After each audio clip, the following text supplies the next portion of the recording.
Hello World et bienvenue sur Codapic. La balise footer permet de mettre du contenu en pied de page. Ça va être par exemple le nom de l'entreprise qui a créé le site web ou encore des informations relatives au copyright. On peut aussi y trouver des contacts comme une adresse mail ou un lien vers des réseaux sociaux. Bref, vous pouvez y mettre toutes les informations qui vous semblent importantes. Pour ma part, je vais y mettre un lien pour mon compte Instagram, un lien pour m'envoyer un mail, ainsi que le copyright. C'est parti! Dans un premier temps, nous allons ouvrir la balise footer. Pour cette balise, je veux que mon footer ait un arrière-plan violet et que la couleur de ma police soit blanche.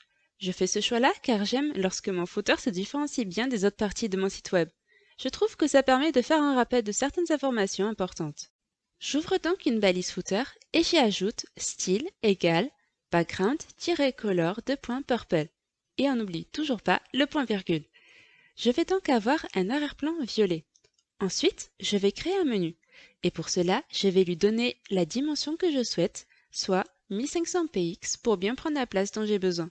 Je vais donc ouvrir une balise div en y ajoutant style égale width de point 1500 px, point virgule. Et avec mon width, j'ai donc créé un footer d'une largeur de 1500 pixels. Et si vous ne vous souvenez plus de la façon dont on utilise la balise, je vous mets le lien en haut à droite de cette vidéo. Maintenant, on va créer notre menu. Le mien sera en 3 parties. Les réseaux sociaux, la partie contact et une partie avec le copyright où je mettrai aussi le logo de ma chaîne YouTube. À présent, je vais utiliser la balise nav. Et de même que pour la balise div, si vous souhaitez revoir la vidéo où j'en parle, je vous mets le lien en haut à droite de cette vidéo. Je vais ouvrir 3 balises A. Dans ma première balise, je vais mettre l'élément style égale float de point left, point virgule, ce qui me permettra de positionner sur la gauche mon texte. Ensuite, je mets un href égale, j'ouvre les guillemets, et j'y mets un hashtag, où vous pouvez mettre le lien que vous souhaitez. Et après, je mets le texte que je souhaite faire apparaître. Et pour moi, ce sera les réseaux sociaux. Dans ma deuxième balise, je vais juste mettre un href, mais sans style, car le texte de cette balise se mettra par défaut au centre. Et comme précédemment, je rajoute mon texte qui est Codapic.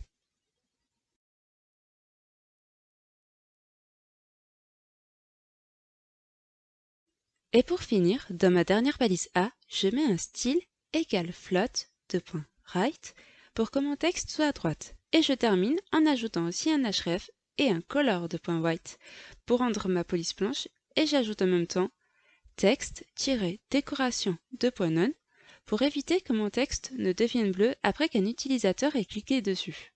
De plus, pour que ces 3 textes soient centrés, je retourne dans la ligne de ma balise nav et j'ajoute l'élément style. Donc j'écris style égale entre guillemets text-align de point center et je choisis aussi la taille de ma police en mettant font size de point 20 px. Maintenant, après avoir codé dans ma balise div, je vais créer un nouveau lien qui va envoyer les utilisateurs directement sur ma page Instagram, mais dans une autre page. Vous avez déjà vu cette technique dans une vidéo précédente, est-ce que vous vous en souvenez? Sinon, je vous mets le lien de ce cours en haut à droite de la vidéo. Donc j'ouvre une balise A et j'écris mon texte. Je vais y mettre Instagram. À présent, on va lui donner une couleur jaune. Et comme en haut, on va faire en sorte qu'après avoir cliqué dessus, le texte reste de la même couleur. On ajoute donc l'élément style égale color de point yellow, texte décoration de point none, et maintenant on met le lien. On écrit donc href égale, j'ouvre les guillemets, et à l'intérieur j'y mets mon lien. À présent, on termine en mettant target égale, j'ouvre les guillemets, underscore, blank, qui va nous permettre d'ouvrir ce lien directement dans une autre page. Maintenant, pour le texte que je vais mettre en dessous de contact, on va ouvrir une balise A et écrire contactez-moi. Et on ajoute l'élément style, ou comme précédemment, je vais mettre un float right pour le mettre à droite. De plus, je vais ajouter de l'espace à droite de mon texte. Pour cela, je mets un padding right de 18 px et j'ajoute un color yellow pour rendre mon texte jaune ainsi qu'un texte décoration de point none.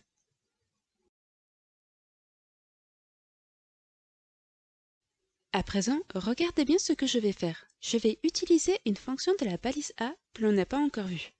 Cette fonction s'appelle mail-to. Il permet d'ouvrir votre messagerie en passant par une application par défaut qui se trouve dans votre appareil et il y figurera l'adresse du destinataire. Donc on écrit href égale, j'ouvre les guillemets, mail to, deux points, et vous y ajoutez votre adresse mail.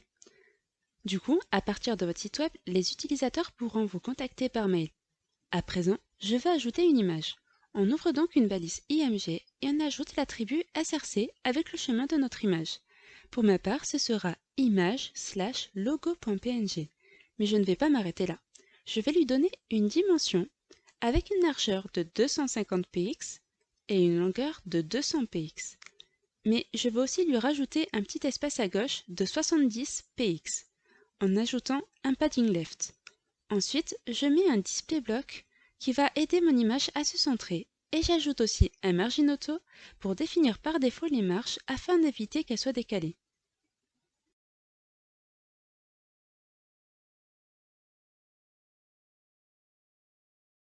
Et on termine notre code avec une balise P. J'ajoute mon texte copyright, mais aussi, juste avant, j'écris le « et » de commercial, copy pour que le logo du copyright apparaisse par défaut à côté de mon texte. À présent, on va s'occuper du visuel. On écrit style égale text-line 2.center pour centrer le texte, puis on ajoute padding-left 2.70 px pour mettre un espace à gauche pour bien mettre le texte où l'on le souhaite et je termine avec un color de .white pour rendre le texte blanc. Après avoir codé tout ça, je vais retourner dans ma balise nav et ajouter un texte décoration de .none et un color white à toutes mes balises A qui s'y trouvent.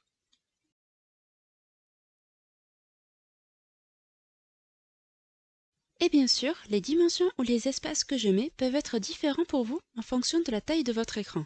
Donc pas de panique, si mes dimensions ne fonctionnent pas comme vous le souhaitez, c'est normal. Il suffit juste de les changer en vérifiant petit à petit ce que donne l'aspect visuel de votre footer. Bien, maintenant, allons voir ce que ça donne. Super, notre footer apparaît comme il faut. Surtout, n'hésitez pas à partager des images de votre footer sur Instagram. Notifiez-moi dessus afin que je sois avertie. J'ai hâte de voir ce que vous avez fait.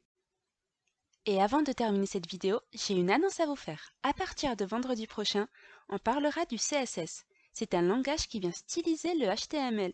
Vous allez voir, c'est super sympa. Si vous avez aimé cette vidéo, n'hésitez pas à liker et à vous abonner. À bientôt!